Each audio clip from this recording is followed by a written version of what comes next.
Launch ready for WWE Aftershock in 3, 2, 1. World Wrestling Entertainment Discussion is live.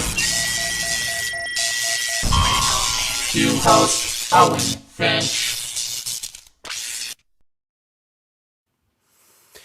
Hey, what's up, everybody? Welcome to WWE Aftershock Extra. Today we're doing Summerslam 2025 predictions, both nights, not just one night, not just a half a night. I almost said not just two nights, but we are doing two nights, so that wouldn't make sense. So I had to fix it. It'd be two nights, maybe one night combined into one to make it two nights, but it's definitely two nights. Yep. But I'm on the Birdman Finch, and I'm here with Chris, and I'm excited. You know, SummerSlam night one's tonight, then night two's tomorrow. We're watching night two together, and then night one. I think you're watching by yourself, but I'm watching with other friends. Which be a loner. You know, the show starts. Honestly, out of the two nights, it's like we're gonna watch the better of the two nights together. It seems like most likely, but because we were just talking about this. Even though night one looks good, night two just looks stacked, and it's got like so much variation because it's got like all these types of stipulations and like all the title matches are on night two, so it's just it's really interesting how they've kind of structured like both nights and everything. So, yeah, we'll just start getting into it. What's your excitement level for SummerSlam this year, though? top tier. Yeah, love the fact that it's two nights. It should be. One night is just, it's way too much. Yeah. It's way too much to ask, especially if you're going to put like a lot of matches on a card. It's way too much to ask for people to watch a 6-hour show plus a fucking 3-hour pre-show on top of it. Oh, they're still doing that anyways. So yeah, but it'll be a 3-hour pre-show, and then the show would start at, I think it's starting at 6 Eastern time. So then it would go till probably midnight. That's 6 hours there plus the 3, so that's like 9 hours. I'm like, I'm not fucking doing that. That's but 8. That's all in levels of stupidity. Yeah, I still think that's funny. Tonight's perfect. Everyone gets their showcase. I still think it's funny that All In, like that show started, like I think a little bit before the Great American Bash, and it was still like going on when Saturday night's main event started. That's like, what the hell is that? I think it was still long, and I think it was still going on when that show ended. It was. But yeah, I'm excited that it's two nights. I hope this kind of leads to. I think the Rumble needs to be two nights because having two Rumble matches on the same night is a bit much. So I kind of hope the Rumble becomes two nights. I hope all the big four become two nights because Royal Rumble, the women and the men, both deserve their own night. Yeah. WrestleMania, obviously, two nights, the best thing they ever did. SummerSlam now, this is honestly going to be awesome now that it's two nights. And Survivor Series, men and the women both deserve their showcase for War Games on both nights. Yeah, I could see that. That'd be nice. But we could see, you know, I don't think every pay-per-view should be two nights because then that's pushing it. You know, I don't think like Backlash needs to be two nights or like no, just the big four. Yeah, nothing too crazy. Or Battleground becomes two nights but not Battleground. Yeah, Bad Blood becomes two nights. It's bad one night and blood the other night. So is the show just bad or is it like? Who knows? It's a wait and see process. I think you'd love Battleground 2017's two nights. I think you'd love that. You couldn't even handle one night. I could barely even handle one night. Anything with a Punjabi Playboy, Punjabi prison match with Jinder Mahal and Randy Orton is a match I never want to see ever again. Or that flag. Where the dumb babyface Randy Orton was at the top of the second Punjabi prison, and then decided to climb down when no one was near him and go after the Singh brothers for some reason. Instead of, climbing out and winning the match by putting his other leg over the top of the prison, and then the other leg would have followed directly behind it, and then he would have climbed down, and then he would have won the match. But he didn't want to do that. He wanted to inflict pain by climbing down from the very top, where he would have won. Do you remember we always talk about that, but there's another moment on the show that's pretty dumb. The flag match between John Cena and Rusev. Remember, the whole stipulation of the match was you had to, put your flag into that, post? Remember, Rusev grabs it. He could have thrown that thing into the crowd, and Cena could never win the match, but instead he placed it back, very politely, onto the platform or whatever. It was Good man. It was so dumb. Also, too, I forget, too, the great Khali, the Punjabi playboy in the Punjabi prison, took 45 minutes to get to the ring. Randy looked so fucking shocked. He could have easily, while they were all down, because Jinder was down, the Singh brothers were down, he could have easily, again, climbed the fucking cage, got out of the Punjabi prison, got into his car, and drove to the next town before Khali even got to the ring. You forget another one too. Remember the whole rule of the match is the door opens, you have a minute to get out of there or whatever. Randy wouldn't call for the door to be open, but then proceeded to do his taunt to set up for the RKO, and then and then Jinder got out. What the fuck are you doing? The whole time I was like, what are you doing? You called for the cage and then you want to taunt? I was like, just get out. If I was the match coordinator of that match would have been 30 seconds long. I would have had Randy hit him with the RKO immediately, call for the cage, get out, and then go and climb over the top. Match is over in 2 minutes. Done. Finito. I nope. But yeah, let's talk about SummerSlam. I feel like it's happened anytime I bring up Battleground 2017. You just have to talk about it, type of thing. Just the worst match ever, and no one could see it either. So, which makes it even worse. Yeah, but I'm excited for 2 nights. We'll do predictions. The belt's on the line. I haven't defended my belt in a while because I haven't had any worthy competition lately. And the only one that could challenge for it is really you right now. Steve has 2 shows to win to challenge for it. So how this is working is it's me versus Chris, and we're gonna tally up both nights. But Steve is facing me night 1 and you on night 2. And if he wins night 1, he wins that whole event, and he's a step closer to getting a championship match. And if he wins night 2, he can challenge for the belt again. But if he loses either night, he's a step behind. Knowing his luck, he's probably going to lose both nights. Again, the only reason he even has a chance to. He's even a step closer because Seth Rollins got hurt at Saturday Night's main event, and Seth didn't get hurt. He'd probably be at 0 right now. So he was probably just like, wow, okay. He's probably the only one in that night that was happy that Seth got hurt because that brought him a step closer to a championship match. So it did. But yeah, let's just get started. Kind of go over the predictions and everything like that. I'll start with the matches that that are the least important, and then go to the matches that are the most important. Starting with the first one, we have Sami Zayn versus Karrion Kross. And apparently this is real. This isn't just someone added a wiki, because I even asked you about this off camera. It's so if Karrion Kross wins, Sami Zayn has to say the words "Kross was right," but if Sami Zayn wins, Kross must say "I was wrong about Zayn." Because the whole storyline was Karrion Kross believes that Sami Zayn has a darkness inside of him, and Sami Zayn believes that there isn't a dark. Yeah, there isn't a darkness inside of him. I like the storyline.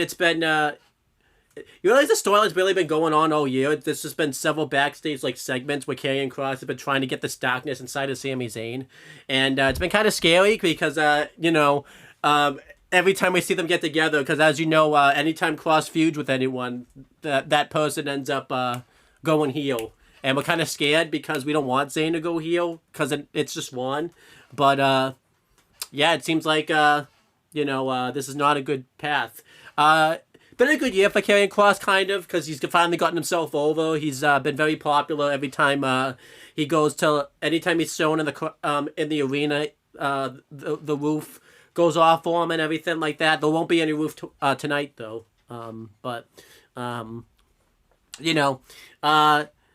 So I'm excited about this match. They've had 2 matches. Zayn won at Night of Champions, and then Kross beat him a few weeks ago because of Zayn had injured ribs that were caused by Kross.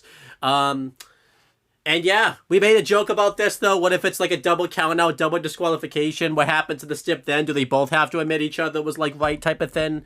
And then they're just gonna talk over each other? That'd be pretty funny if that happened. But yeah, you have to go first on the predictions because I'm the champion, so I can just take all your picks. Who you predict wins this match, Sami Zayn or Karrion Kross? I think it's going to be Karrion Kross. I think that Sami is going to say that he was wrong about Karrion Kross. There you go. Yeah. Do you think Zayn goes heel after that? Do you think he stays? Do you think he stays babyface? I think it would mean he turns heel and joins up with Kross. That'd be scary. Yeah, he has to say that Kross was right. I'm going to go the other way. I think Sami Zayn's going to win, and Kross is going to have to say that Zayn was right. And, we're going to see the end of this storyline and everything like that, and Sami Zayn will go on and pursue his World Heavyweight Championship pursuits, whether that's for the WWE Undisputed title or the World Heavyweight Championship. Either one works. And I think Sami Zayn might be the one person that gets out of a Karrion Kross feud without going heel. Because it's worked for some people to go heel. It's worked for Drew McIntyre. It's worked for I guess Shinsuke worked out for a little bit, and then it hasn't worked for others. Like with the New Day, it hasn't really worked out that well for them. It didn't really work out that well for Madcap Moss was his name, I think. I don't remember what his other name was, but it didn't really work too well for him. So we'll see what happens. I'm liking the character direction for Karrion Kross. But I think Sami Zayn is just going to win this. I think it's time for Sami Zayn to be just a good person and show that he's truly a good man. Maybe Kross wins, and then Sami says that Kross was right, but he doesn't turn heel. That's true. And then Sami Zayn's got to try to get over that darkness that Kross sees is inside of him. And he has to try to make sure there's no darkness inside of him. We'll see what happens. Maybe he sees the good. If Karrion Kross wins, does he resign? That's the question. Is has Sami already got the win, and Kross has been getting such a huge reaction, so maybe they give him this win, maybe on the way out, because it really I do think at the end of the day, I don't know when the exact contract expires. My guess would probably be closer to the end of August. And I think they might hammer something out. Okay. We'll see what happens. I think at the end of the day, they could hammer out a deal. But from what Kross is saying, they haven't really talked. But in the past, that's happened before. Obviously, with Truth, it happened. And I think they can work out something. But we'll see what happens. Then we have the Women's Tag Team Championship match. It's the Judgment Days. Raquel Rodriguez and Roxanne Perez defending against Charlotte Flair and Alexa Bliss. These two teams have been going back and forth a little bit. They were in part of a four-way match at Evolution. And Charlotte Flair and Alexa Bliss have been a makeshift tag team. It's been pretty fun. They're not friends. apparently. They're just a team. So, but they're kind of acting like they're starting to act like friends towards each other and everything like that. Really tough to see where this goes. And I forgot I did this one. I'm actually supposed to go first. You're supposed to go second because then it's the champ thing. But luckily I didn't pick the same thing you picked. But yeah. As for where I see this going, this probably isn't going to happen because I could see them wanting to keep the belts on the Judgment Day, considering the fact that they want to keep that storyline going where they're just a really strong unit and they have all the belts. But I'm gonna take a shot in the dark. I think this team between Charlotte Flair and Alexa Bliss has been really over, and I feel like there's more life to it. And I feel like the women's tag team titles would get a guaranteed showcase if it's on the Alexa Bliss and Charlotte Flair because Charlotte Flair gets pushed pretty heavily. Alexa Bliss gets pushed pretty heavily, and I feel like we would have guaranteed stuff for the women's tag division. So I think Alexa Bliss and Charlotte Flair are actually going to win the belts and become the new champions. I feel like it'd be kind of a mistake to not put the belts on them, but stranger things has happened. Who are you picking when wins this match? I was kind of deliberating back and forth on that. It's really tough because I feel like they would want to keep all the belts on Judgment Day, but I'm gonna go same thing. I'm gonna go Charlotte and Alexa. I feel like this has gotten really over, and I think the Liv Morgan injury angle, real life injury angle, but like real life injury to her shoulder, really allowed for the women's tag titles to be kind of a focus now instead of just being a fucking prop. Because they never defended them ever or even showcased them on TV when Liv and Raquel were champions, but they've been defended more often recently. So I picked Charlotte and Alexa also too, but I also can see if they wanted to keep the Judgment Day as tag champs too. Also, I can see that also. And we'll also, for tiebreakers, we're predicting who gets the pin in like the multi-person matches. If Charlotte and Alexa win, I'm actually going to say that Raquel's going to take the pin. I can see Raquel being the one that takes the pin there. Who do you think's taking the pin in this match? I'm going Roxanne. Okay, Roxanne's taking the pin. Then we have the Women's Championship match. It's Tiffany Stratton defending against Jade Cargill. This is kind of like a WWE homegrown talent versus an AEW homegrown talent. This is pretty special. Jade Cargill won Queen of the Wind, which got her this championship match. They had a match on the SmackDown after WrestleMania, which didn't have a conclusive winner because there was a bunch of interference going on and everything like that. So this is kind of like a rematch. This match really didn't have a lot of build to it because they did Evolution like first, and they both had opponents, and then Evolution was like 2 weeks ago, so there's not really a lot of story to this match, really. I don't know why they didn't have them have a promo segment like on SmackDown. They just kind of really fell short of that, but as for I think wins, I think they're gonna find. What's good about this too is they've gotten rid of the woman's Money in the Bank because obviously we talked about this the last episode. I think if we still had the woman's Money in the Bank, it would be obvious Naomi's gonna cash in and obviously keep that going. But I'm glad they got rid of that so that way we can have a proper match here.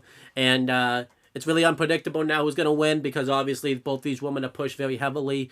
With Tiffany Stratton, she's been a focal point on SmackDown with the Women's Championship and everything like that. And then with Jade Cargill, it's someone obviously that's been a big sign and that they've really put a lot of stock behind. And I think they really want to get to the next stratosphere and everything. As for I think wins, I think this is going to be finally Jade Cargill's moment. I think, I'm not really sure what more Tiffany Stratton can really do with the belt. And I feel like...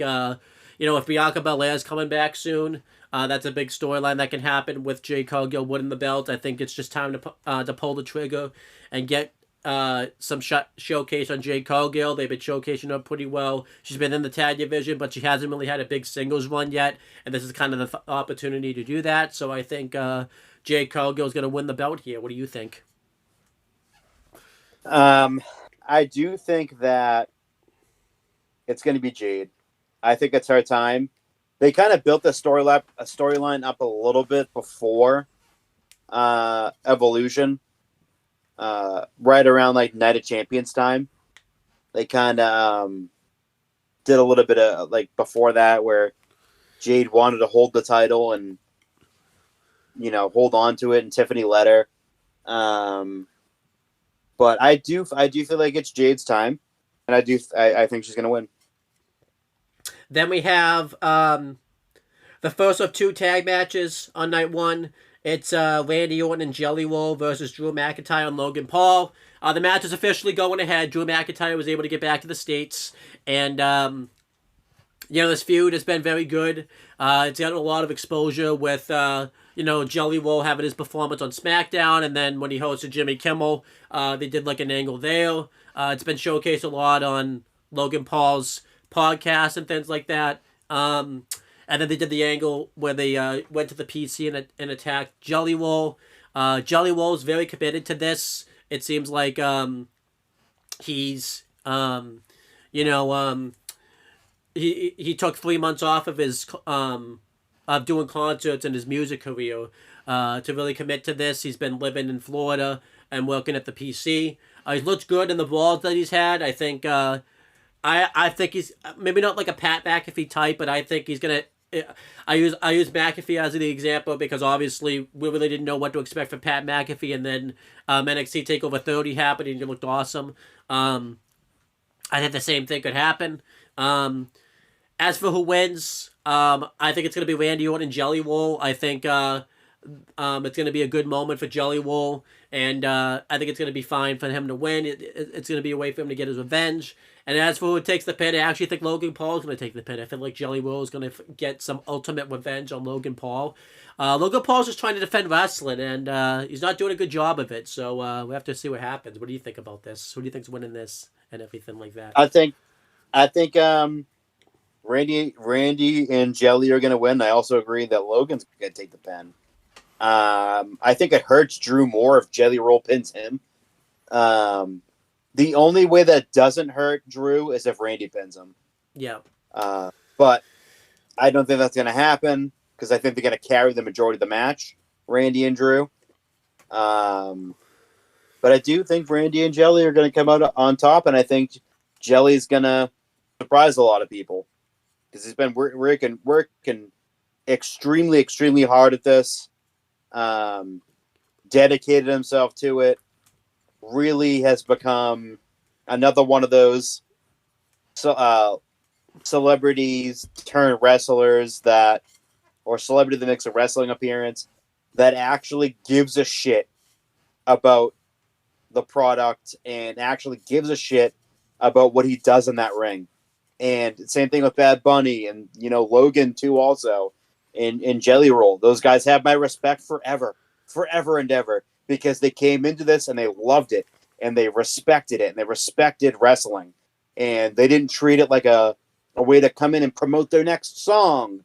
It was like the Raw guest host era where it was like everyone came in just to promote whatever movie they were doing. Or Jeremy Piven came in to promote a shitty movie. He couldn't even get the fucking name of the event right. He called it the Summerfest, and it was Summerslam, and it was fucking ridiculous. This Jelly Roll comes into this with love and respect and admiration for this business, and I totally love him for it. And he has my respect forever. You should tell that to Logan Paul because Logan Paul's trying to defend wrestling from him. He doesn't want these outsiders coming in and taking up. He's an outsider. Not anymore. Not anymore. He was, but not anymore. He's been around. He's been around. It's been around. It's been around. Then we have the other tag match. It's Roman Reigns and Jey Uso versus the Blonde Blondes, Blonde Breaker and Bronson Reed. I almost said Blonde Reed and Bronson Breaker. I almost said that. That would have been, that's what would that have been? That's Bronson Reed and no Bronson Breaker and Blonde Reed. That what is that? That's not that's Who knows? who are those people?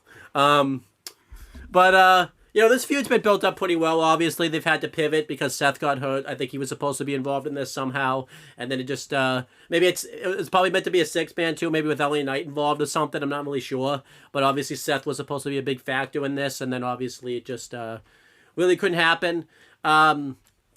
The promos that Roman Reigns and Paul Heyman have been cutting each other have been good. Braun Breakers looked very good since Seth has been absent, and yeah, it's going to be, I think, a pretty solid tag match.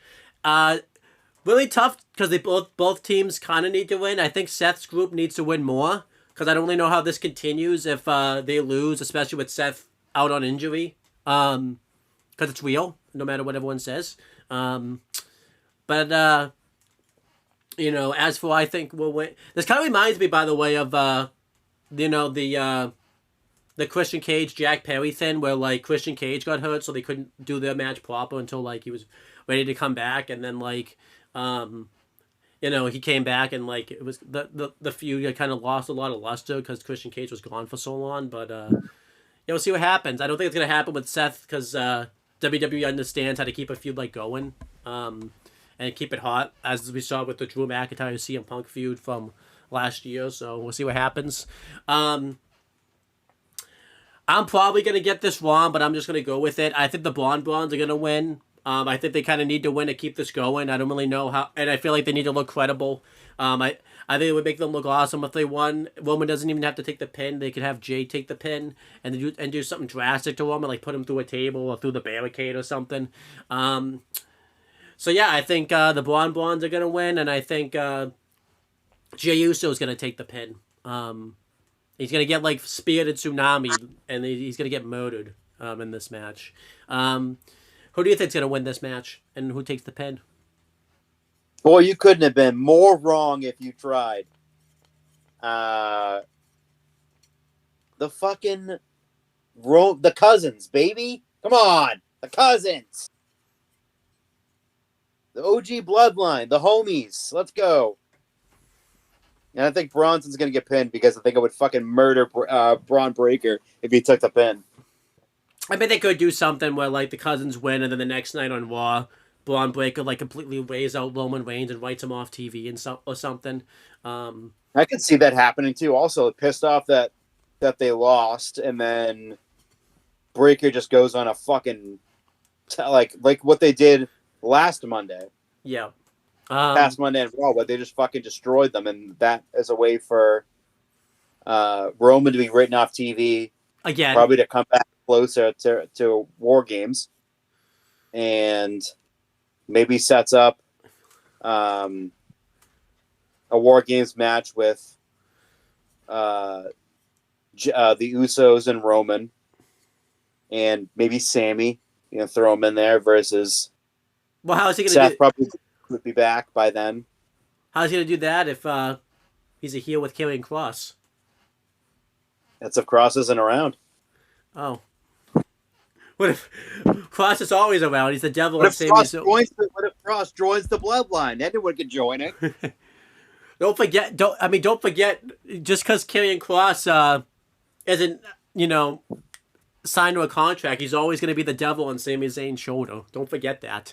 Oh yeah. I would love it if they just film segments like while he's gone. Like he's like a Jiminy Cricket like conscience like on Sami Zayn's like shoulder. Well, and he just films a bunch of segments. It's like an AI type of thing, like where he's just like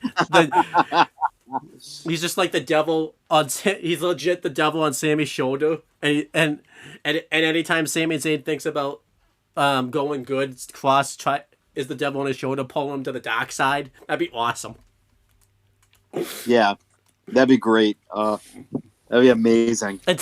Doing all this cross isn't even like signed. He's doing other promotions, and like at the indie shows, he's still even Sammy not around. He's still the devil on his shoulder somehow. Even while he cuts a promo on the indies, looking into the camera, telling Sami Zayn to stay on the dark side and everything like that.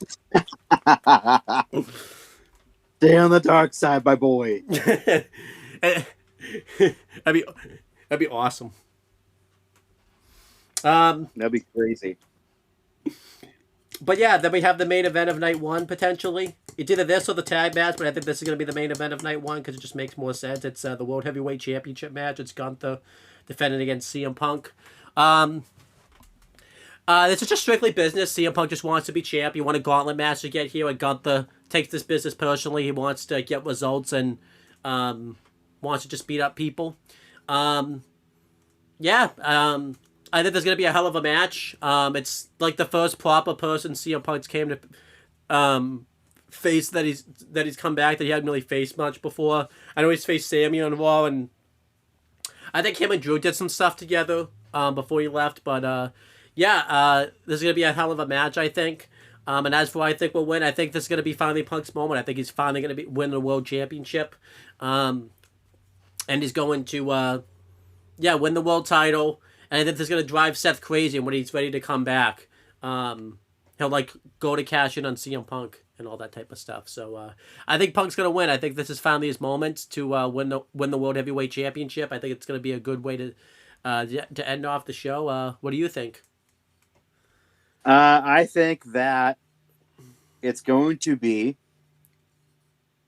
CM Punk. I think it's time to put a world title on him. Not that he really needs it. Like, he really does not need this title. No. But I think that because his value right now to WWE is at an all-time high. Back to where it was when he originally turned face in 2012 or 2011 into 2012 when he made that face run after winning the title at Money in the Bank in Chicago. And he had that legendary face run before they ruined it for The Rock. He's kind of back to that level of importance at WWE again. But he really does not need the title. But again, to add to his portfolio would not be at all against him winning. I think it would absolutely be a great choice for him to win. I think he's going to win. I'm picking him to win, but I also wouldn't be surprised if Gunther won either. Plus, he could do some stuff with like Bronson Reed, Braun Breaker, all that stuff. Oh yeah, keep that. Yeah. Again, they could get like the Brawns could get pissed off they lost, and then easily cost Punk the match, and then that gets maybe a 6-man with again that when Roman returned and saved Punk in Jay, but he went to his cousin and helped up his cousin, but he kind of shot Punk a dirty look. You can play that into it too, and they might do a 6-man later on down the line. Yeah, a lot of things could happen though. So there's still some there is still some story that hasn't played out yet between Punk and Roman that needs to be kind of told, because they both got screwed over by Paul Heyman at WrestleMania. They both did. They both got turned on by Paul Heyman. He stabbed them both in the back. So it kind of, and then the next night on Raw, when Roman got written off, it looked like they kind of were a cohesive unit together. But then Roman showed up a few weeks ago, and it looked like he hated him again. So who knows? It'll be interesting. An interesting dynamic. Yeah. And look at this. We're almost at 2 years in. No issues with Punk. Nothing's happened. You know, he's been a perfect angel. And never will be. So. And there's been like loads of issues in AEW. Loads since he's been gone. Absolute, like hundreds. Thousands. Hell yeah. Millions. Millions. Billions. And millions. Billions. Millions and billions. It's loads of issues, and did they ever get? And Punk hasn't been around for many of those issues since then. They can't help themselves. when Punk wins that world championship, that fan base is gonna go crazy. Oh yeah, They're ready to jump off a bridge. the fact that he's challenging already. They're probably already there. They're probably gonna jump off like a helicopter, that's on a bridge. Yeah. It's not gonna be good. But that's night one. Night one's looking good. But night two looks crazy. Like we talked about, it's insane. Like how they stack night two. Let's talk about night two's wild. Yeah, let's talk about it. We have the men's Intercontinental Championship match. It's Dominic Mysterio defending against AJ Styles. Pretty solid program. You know, this was supposed to happen at Night of Champions, but Don's been injured. I think. I'm not sure. You don't believe it? I think you think he wasn't hurt, but we have to wait and see. You did have a doctor's note, so you know only we didn't really see what was on that doctor's note, so we can't really judge the doctor's note based on that. But you don't think huh? We can't. Yeah. You can't base it off of a crappy little note that no one saw. You didn't see it either, so you can't. You know, Adam Pearce saw it. AJ Styles saw it. Yeah, they didn't agree with it. But you know, this has been a solid program. AJ Styles just went on the kickoff and said this probably is going to be his last SummerSlam, which is pretty sad. That means he's on the way out pretty soon. As for who wins this, I think Dominic Mysterio retains. I think there's still a lot of stuff he can do as Intercontinental Champion. They could give it to AJ as like, you know, he could have one final one, just have stellar Intercontinental title matches, but I don't really think AJ needs the Intercontinental Championship at this point, so I think Dominic Mysterio is going to keep it and, you know, break Chris's heart while he has this belt. What do you think's going to happen? Do you think Dominic Mysterio retains? Do you think AJ is going to win the belt? I think it's more heartbreak for the Judgment Day. I think that AJ is going to win the Intercontinental Championship. Which one? And the men's Intercontinental Championship, because that's what he's fighting for. So I do think that AJ is going to win his last chance, I would assume, at getting WWE gold before his retirement, inevitably in about a year. I think less than 2 years, maybe. Who knows? It's coming up quicker than we think. And I do think that this also Finn might have get involved and cost Dominic the match. I do think that that's a possibility, and that will lay the foundation for more cracks that have been kind of showing up here and there. Pretty soon there'll be more cracks so that they can cover up. And then it's just going to implode. Finn's going to be by himself, though. He won't have many people to hang out with in the Judgment Day. Who's going to play? Who's going to... Huh? He'll have Bobblehead McGee. Was that Roxanne Perez? He'll have big head, little body. Okay. Who's he going to play 2K with? Big head, little body. Oh, okay. JD McDonough. Oh, that's right. Yeah, I forgot this. I forgot that's a thing. Okay, so he'll have some. I was thinking it'd just be him and like Roxanne Perez and Raquel. I forgot JD McDonough's there. So, but yeah, though they could all just hang out together. So, will Raquel be okay with that, or do you think she's gonna leave the? Do you think she'll stay in Judgment Day? Do you think she'll be with Dom and stick up for Liv? Maybe she sticks up for Roxanne. That's true. But yeah, then we have a crazy match right here. This is going to be insane. It's a tables, ladders, and chairs match for the WWE Tag Team Championships. It's the Wyatt Sixes, Dexter Lumis, and Joe Gacy defending against Andrade and Ray Phoenix, defending also against #DIY, Fraxium, Motor City Machine Guns, and the Street Profits. This is going to be a wild TLC match. It's an absolute car crash. It's 25 years after the first TLC match. I still want like a cameo from the Dudleys or the Hardys. Since they were part of the first one, and there's that partnership kind of going on. Most likely, it'll probably just be Bubba, since he's the one that has made more appearances. But I could see the Hardys showing up, because that'd be awesome if they all showed up.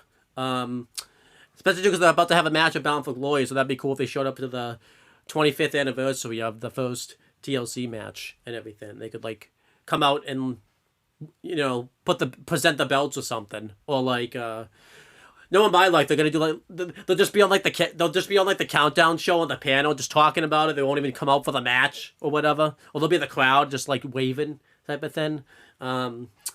But this match is going to be absolutely insane. We've talked about this for a while. The SmackDown Tag Division is just absolutely on fire. And I feel like this is a really good reward for that, because it was really stupid they didn't put the TLC match from the SmackDown following Mania on Mania. It definitely should have been on night one, because I would have saved that show. But this match is going to be absolutely insane. I wouldn't be shocked if we get an injury from this match. That's how crazy I think this match is going to go. As for who wins, I'm going to go the Wyatt Six. I think, this is going to be a way to kind of showcase that the dominant force in the tag division. I think they're going to show that they're really the true family members of the tag division, and this is going to be just kind of them... the final exclamation point of destroying the tag division. I'm not sure what happens with the tag division much after this, because I don't really know what more you can do with some of these teams. You're going to have to move them over to Raw, I think, because some of these teams, I don't really know what else they can do on SmackDown. But yeah, I'm going to go the Wyatt Six, retain the championships. What do you think? I think it's going to be the Wyatt Six. I think it's this match is going to be a barn burner. I think it's going to be 5 stars. It's going to be 5 stars. Big difference. I know it's going to be 5 stars. Well, don't forget who's giving the 5-star. Wait, it's Dave Meltzer. He did just give. It's probably going to be 4 for him, because it's not enough AEW people in it. It's 2. But and also it didn't happen in the Tokyo Dome, so it can't be 5. I just think that the Wyatt Six are going to win. I think this match is going to be 5 stars, maybe even 7, maybe even 25, maybe even 35, maybe even 1 million, maybe even 100 million. I feel like this match is going to be. You look back on SummerSlam matches, like every other SummerSlam match. This might be up there with the TLC match at SummerSlam. This might be right near the top. This match is going to be incredible. Do you think we'll get a cameo from, since it's 25 years after the first TLC match, do you think we'll get a cameo from any of those people? I think there's potential. I think the Dudleys for sure, because they're still in some way, shape, or form associated with them. They're on Legends deals. And I do think that we could get an appearance by the Hardys too. I do think that's entirely possible. Notice we only said that 2 of the teams that were in that match, because one of the teams isn't showing up. So yeah, because the one of those teams is going to show up because they're too big, because they're cowards. And yeah, then we have the steel cage match for the men's United States Championship. It's Solo Sikoa defending against Jacob Fatu. This feud's been going on for a while. Ever since Solo Sikoa lost Tribal Combat, and Jacob Fatu's kind of started not to see him as the Tribal Chief anymore, because he's not. And then there was some tension in between. Jacob Fatu turned on him at Money in the Bank, and then Solo beat him for the U.S. belts, and then he champions via is it Talatonga? Interference, and yeah, now there's a cage match. No one can get involved in the cage match. I think Jacob Fatu wins this. I think it's kind of time to end this storyline. I think it's kind of reached its expiration date. Not in a bad way. I think it's just time for it to be over. I don't really see a reason to drag this out past SummerSlam. And the only way the storyline can really end is with Jacob Fatu winning. It would be kind of dumb if Solo wins, because I feel like they just need to strap the rocket ship to Jacob Fatu. And I don't really think he can really go for the world titles after this, since I feel like they're both going to be pretty occupied with other things going on. So him winning the U.S. belt and getting back and really just being a dominant babyface champion, I think would be awesome. You could still keep this going, not really with Solo, but you could have him and Tala Tonga go at it, him and JC Mateo go at it. I want to see him versus Aleister Black, because they've turned him heel. Well, he's more heelish than face, but him and Aleister Black would still be awesome. So I think Jacob Fatu is going to win the belt, and hopefully they still do that thing where like he beats Lex Luger's record. I still think they could do that because I think he's the perfect person to have him beat that record. So who do you think is winning this match? I think Jacob is going to win this match too. I just like with you, like I feel like it's this portion of the feud. I think is past its life expectancy. It needs to be done. He can still feud with members within the group. I feel like you said, like a JC Mateo feud would be good. And a feud with Tala Tonga would be good too, also. And Tonga Loa, I feel like that'd be fine. But it just needs to that part needs to be it has reached its expiration date. Then we have a no disqualification. Oh my gosh, all these stipulation matches on night 2. What's going on? So fucking many. Then we have a no disqualification, no count out last chance match for the WWE Women's Intercontinental Championship. It's Becky Lynch defending against Lyra Valkyria. If Lynch wins, Lyra can no longer challenge for the title for as long as Lynch is champion. We talked about this. It's time for this feud to be over. It's getting a little bit stale, not completely, but obviously it's just this feud's also reached its expiration date. I'm glad at SummerSlam it seems like it's gonna come to an end. Lyra won the first match, Becky won the second match, so this is like the end of that. I don't know why they did a no holds barred match though. They should have just done 2 out of 3 falls since they have a street.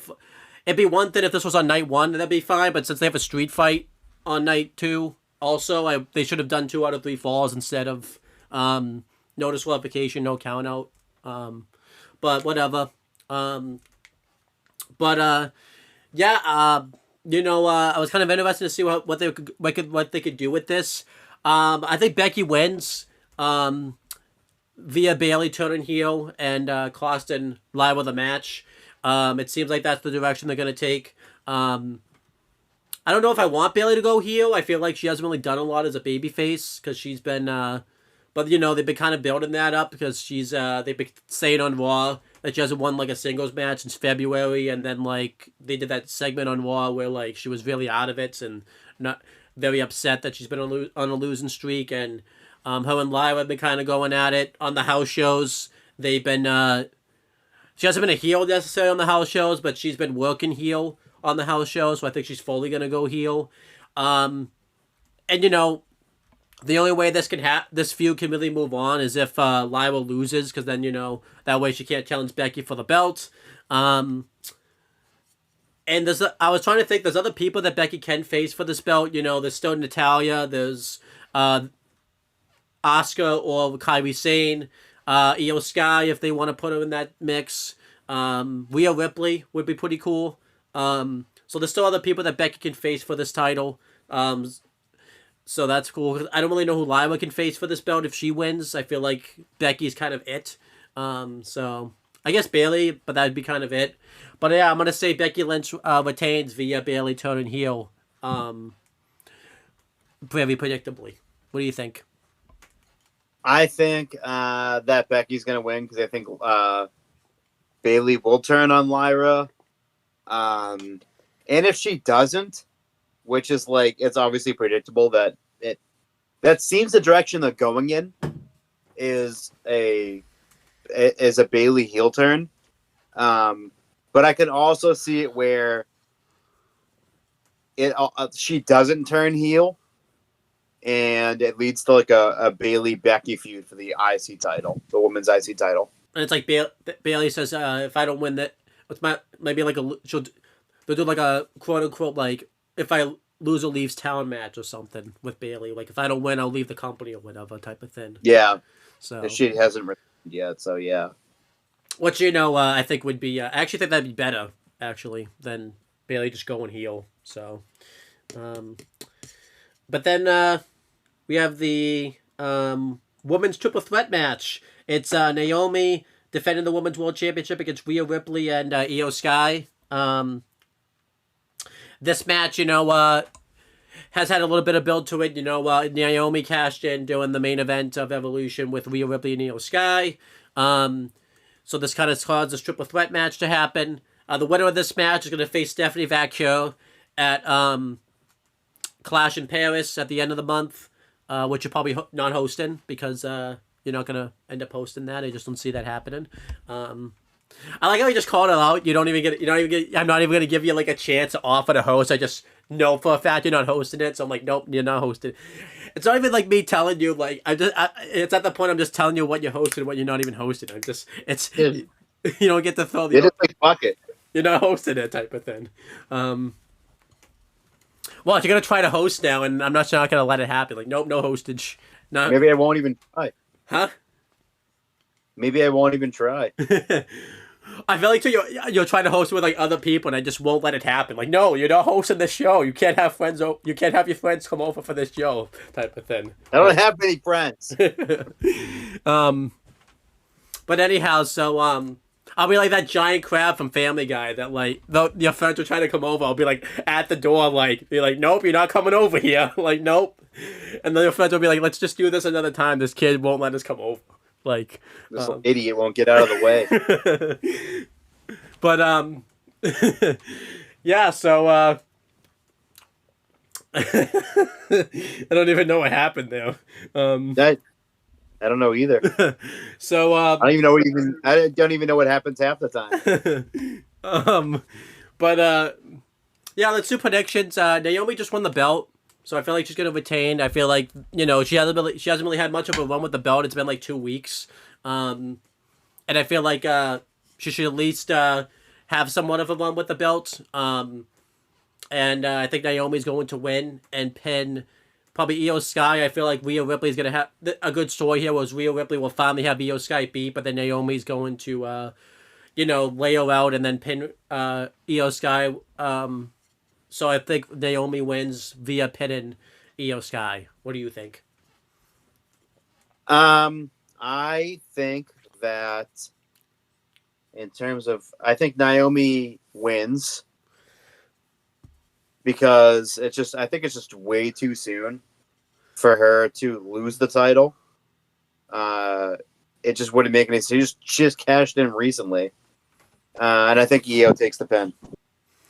Well, don't forget what happened. Remember 2011 when like Cena won it was like Del Rio won the belt like from Punk, and then like Cena won it at Night of Champions. Then 2 weeks later they just they had Cena just win the belt back. And it was so random. Like no, it was Del Rio won the belt back. It was not Cena. Yeah, it was so random. Yeah, it was extremely random. Del Rio himself was just random. So who takes the pin? Io. I'm gonna let you talk about this because SmackDown last night I think changed your opinion of this match. So I'm gonna let you talk about the story and everything like that. It's the main event of night 2, the street fight for the undisputed WWE Championship. It's John Cena defending the championship against Cody Rhodes. Why don't you talk about how we kind of got here? Because last night really changed that. So, the lead up to this match was very interesting. It spanned multiple months, going all the way back to Elimination Chamber, which led to this. Was the initial John Cena heel turn that took everyone by surprise, and he went on to say that he was going to ruin wrestling, and he was going to leave with the title and ruin wrestling. And that led to Cody Rhodes being the ardent defender of WWE and was sticking up for the people and saying that he the people chose him, they didn't choose you. And he beat Cody. Cena beat Cody at Mania. In a terrible match that involved Travis Scott.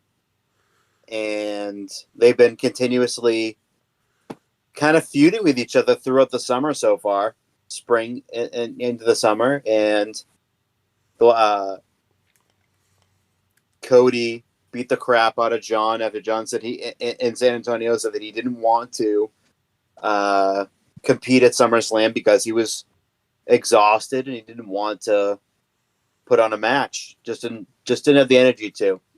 Poor guy. Cody beat the living shit out of him, and he splashed him to the table and forcefully signed John's name as he was unconscious on the contract for a street fight at SummerSlam.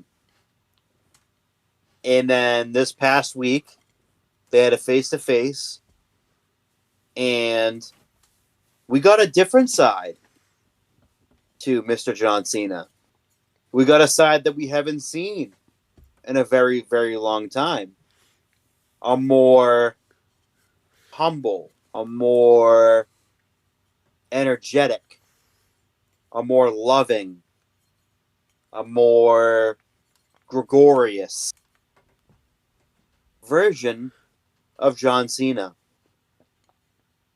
And he basically said the reason why he wanted to take the title home was because he didn't want to ruin wrestling. He loves wrestling. He didn't want to do that.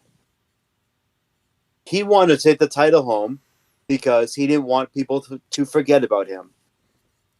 And my response was, no one would ever forget about him because he is a special human being. And he cut this impassioned babyface promo. And it really invoked what we had prior to this really bad heel turn that he had. And it was a masterclass of a promo. And it was amazing. And it looks like we got the real John Cena back. And the hero that I grew to know and to love. And he did a toast with Cody. And yeah. Looks like we're getting a face versus face match at tomorrow night. For the undisputed WWE Championship in a street fight, Cody Rhodes versus John Cena. And I do think that John's going to win this. Because it makes all the sense in the world. How do you think this is all a ruse? Part of me thinks this is all a ruse, but part of me thinks this isn't a ruse, and part of me thinks that it's going to be Cody that goes heel. But at the same time, Cody's going off to film a movie after SummerSlam. So I don't know if they shoot the angle with Cody turning at SummerSlam. I think they wait until he comes back. That could happen. I'm going to go the other way. I'm going to say Cody goes heel and like eviscerates Cena. You know, this time he doesn't hesitate. You know, at WrestleMania he hesitated, and it seems like that's stuck with him. And that's why at Night of Champions he was very aggressive towards his protege Randy. So I think Cody's going to go heel. He's going to win the championship back. And we're going to get a heel Cody. And there's a lot of stuff he can do. You know, they can go back to the Randy feud with Randy as the face and Cody as the heel. He could, you know, if Seth's not going to come back anytime soon, he could take over that group that's, you know, Seth started up and join up with that. That I think would be pretty cool. And, you know, doesn't have to take it over right away, but you know, maybe when Seth comes back, you know, the blondes, are like, why are we following you? Like, you got hurt. Like, we've been like taking over the show without you here, and then Cody turns on him and everything like that type of thing. There's a lot of things they can do here. And then Seth has to kind of work to get the this would be kind of a cool story. It's Cody, the blondes, and Seth has to team up with the two people that he just can't stand, and Roman Reigns and CM Punk. That would be a master class of a story, right there. It would be. But you know, I think Cody's going to win the belt, and he's going to become a heel. That Homelander gimmick that everyone has been kind of speculating that's going to happen, I think will happen. And yeah, that'll be an interesting story, and everything like that. So yeah, I think Cody Rhodes is going to win the championship here. Does that break your heart? You know. How you feel? How you feeling right now? Like, are you not? Do you think this Cena face run's real? Are you just not sure? Like, how are you gonna wait until tomorrow night and see if he just stays this way, or are you fully bought in and think this is real? I am like, I'm skeptical because it's WWE. Anything could change. This could just be part of the story to make people believe that he is turning back into big match John again before he rides off into the sunset. I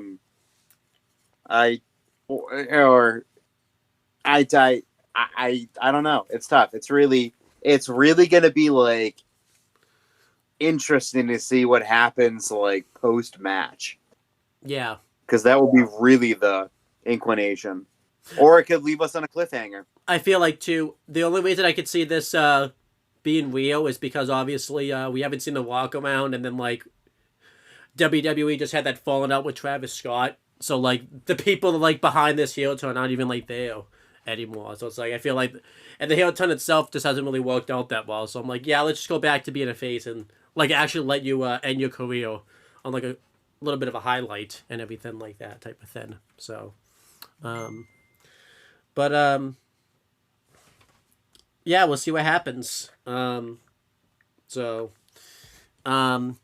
that's SummerSlam. Should we repeat our picks just so that way everyone knows? Just do quick fire thins. Just real quick. Should we do that or nah? No, they can. If they're watching it, they can keep up with it. All right. So you don't think no repeats? Just keep it the way it is. Keep it what it is. Keep it mysterious. Okay. Just definitely post your picks in the chat though, just so that way, because I will. So I can keep track of it because I'm not gonna watch this video back. So, but let's do some nice some plugs and promotions. Anything you want to plug and promote before we get out of here? I will say this: SummerSlam Night 1 and Night 2 look awesome. It looks like almost like a fucking makeup for WrestleMania by them actually putting matches on the card. Yeah. That people want to see. And not thrown together slop like they did at WrestleMania. Not Night 2, but Night 1. Because Night 1 of SummerSlam looks significantly better than Night 1 of WrestleMania. They just can't make stupid decisions on Night 1. That was kind of the big thing. Yeah, that is true, yeah. But looks like a great show, and I can't wait to watch it. And yeah, we have some stuff coming up. Chris and I are going to do a review of SummerSlam both nights, either Monday or Wednesday. Depending on availability and everything like that. And then Thursday, 2 weeks after Hogan passed, we're going to do a Hulk Hogan retro. We're going to do the July 4th, 2002 episode of SmackDown when him and Edge won the WWF Tag Team Championship. No, WWE Tag Team titles. Because it was WWE by then. So, and that's going to be cool because Chris was there live for that show, so he can tell us what it was like live when he was like young. He probably forgets. It's so weird. Like, I have, like, it was 8-year-old me. So you have to, like, have memories. I have, like, weirdly distinct memories Yeah, save it for the of retro. being like, yeah, Um, it's pretty interesting. From my point of view, I have like very oddly specific memories.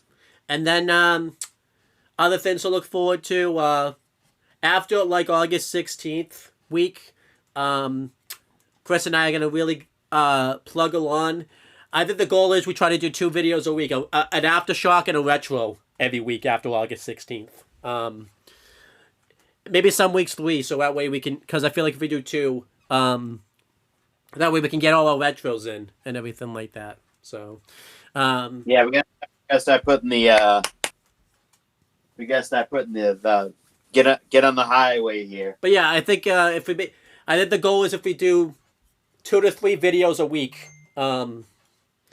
we can get that done. So, yeah, well, should we do a channel update video after the 16th?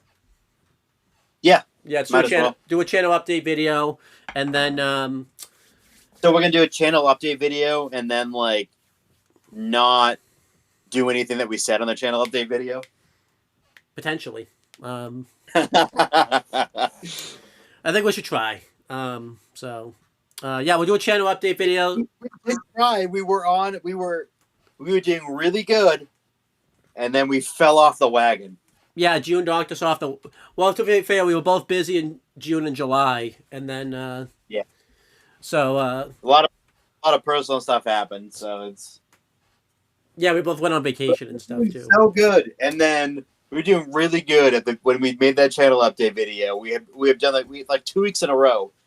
We had said we were gonna do what we were gonna do for Aftershock, and we did it. And we were going so good, and then it was like it didn't just like we went off a little bit. We fell off a cliff. Yeah, so I want us to like after August 16th, I want us to get us on the high horse a little bit and get some retros done, and you know, This will be the first one that we've done in fucking ages. I know we were supposed to do this retro last week, but then we were both.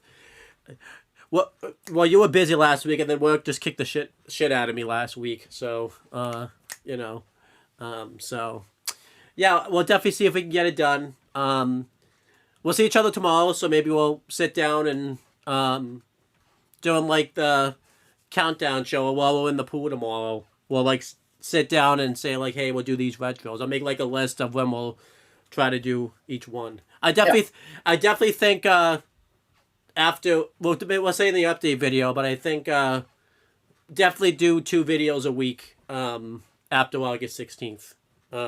Yeah, try to do an aftershock and a retro, and not do like a catch-up video like every other 3 or 4 weeks. Yeah, like a proper after, because we haven't done a proper aftershock really in a while. It's been all catch up. It's been a long. So, yeah, that's pretty much it, guys. Thank you guys for watching. And since it's being recorded in the past, this is probably gonna upload like right when SummerSlam like the whale show like airs. Like I'm probably gonna be editing this like during like the countdown show, and then like it will upload like right when it airs or whatever. So some of the matches will like already have happened or like will like be just. So some people probably aren't gonna watch these predictions because like the show's gonna be going on like. It's Huh? fucking late to everything as per usual. But whatever. It happens. Remember you used to upload the fucking the predictions after the show had already aired? Do you remember there was like an occasion like James wanted to, I think he misspoke, but like he accidentally said he wanted to record like a pay-per-view predictions like after the pay-per-view was already on, after we know the results. He like said it by accident or whatever. Like so yeah, let's do a prediction show the Monday after a pay-per-view. I don't even know how you do that. So I pretend like you didn't know who won. Whatever. But yeah, that's pretty much it, guys. We'll talk to you guys later. We have a lot of Chris and I will see each other tomorrow. And Exciting. I might give him an RKO when it was pool tomorrow. I might. So, you know. We'll see about that. They fucking powerbomb you. But yeah, that's pretty much it, guys. And we'll talk to you guys later.